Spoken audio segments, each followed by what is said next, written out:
So I asked you a question, and that is based on the staff of Moshe.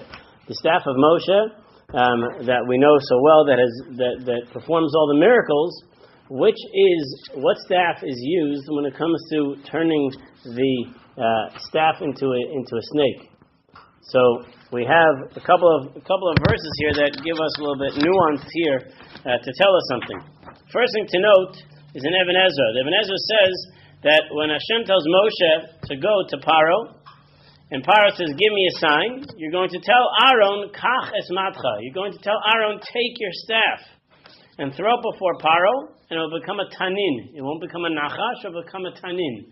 So tanin is a different form than that of a nachash. So the basic interpretation of a nachash is a snake, and a tanin is some sort of serpent, an amphibious creature, something that works within the water. Rav Hirsch explains that when he shows all the words, Rav Hirsch explains that tanin over here is actually a reference to that of a crocodile. And therefore, when you're familiar with the story of Moshe and his staff amongst all of Pharaoh's sorcerers, it's not actually snakes running around, it's actually crocodiles running around. And then Moshe's snake, or Moshe's stick, goes ahead and swallows up their sticks.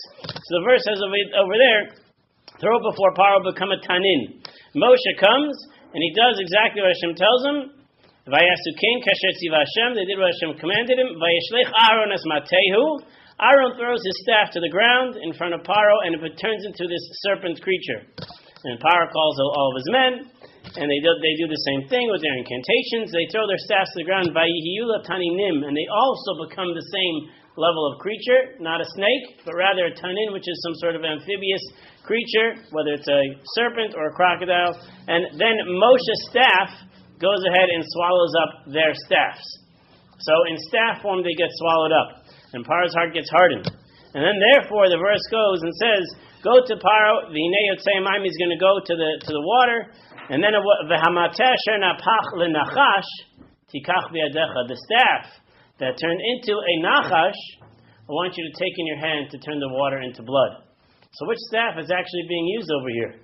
So we know that the only staff that was actually used to turn into a snake, that was the staff last week's Parsha. That was the staff that Hashem used against Moshe to show him about the three miracles. The staff, the snake, the tzaras, the blood. That was something else. In this week's Parsha, his staff is not actually turning into a nachash.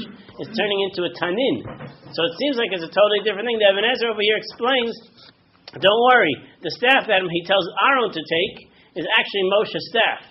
It's not really Aaron's staff, it's Moshe's staff. But we're left with the obvious question, what staff is used to perform the miracle in front of Pharaoh with these serpents?